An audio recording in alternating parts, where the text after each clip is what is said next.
Gordon was cross. Why should Henry have a new shape, he grumbled. A shape good enough for me is good enough for him. He goes gallivanting off to Crewe, leaving us to do his work, and comes back saying how happy he feels. It's disgraceful. And there's another thing. Henry whistles too much. No respectable engine ever whistles loudly at stations. It isn't wrong, but we just don't do it. Poor Henry didn't feel happy anymore. Never mind, whispered Percy. I'm glad you're home again. I like your whistling.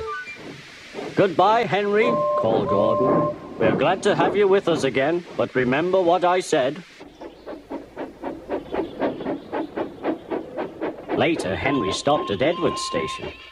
Hello, Henry, said Edward. You look splendid. I was pleased to hear your happy whistle yesterday. Thank you, Edward, smiled Henry. Shh, shh. Can you hear something? It sounds like Gordon, said Edward, and it ought to be Gordon. But Gordon never whistles like that. It was Gordon. He came rushing down the hill at a tremendous rate.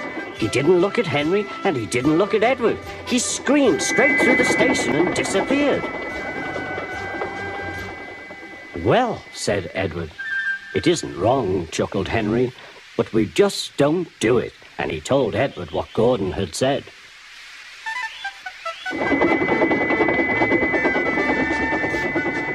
Meanwhile, Gordon screeched along the line. The noise was awful.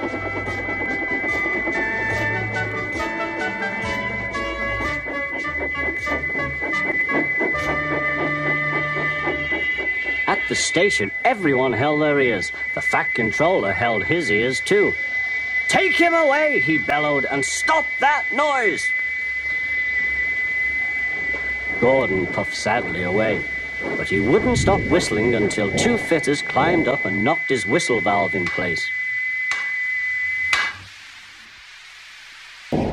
That night, Gordon slunk into the shed. He was glad it was empty.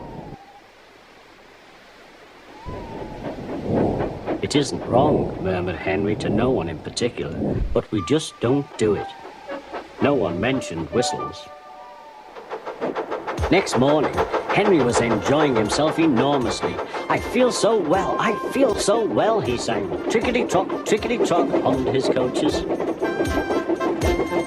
Then he saw some boys on a bridge. Peep, peep, hello, he whistled. Oh, he called. The boys didn't wave and take his number. They thought it fun to drop stones on him instead.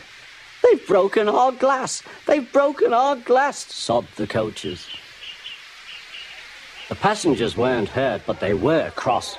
Call the police. No, said the driver. Leave it to Henry and me. What will you do, they asked. Can you keep a secret? Yes. Well then, said the driver. Henry is going to sneeze at those boys.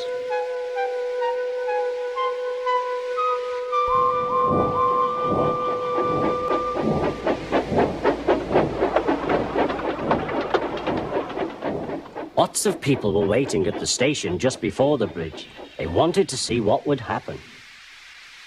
Henry has plenty of ashes, said the driver. Please keep all windows shut till we have passed the bridge. Henry is as excited as we are, aren't you, old fellow? Henry was feeling stuffed up. Soon they could see the boys, and they all had stones.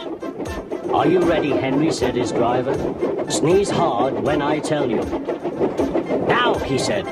Achoo, shoot!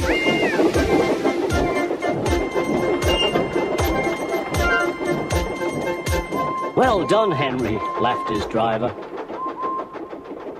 Henry went home very pleased with himself.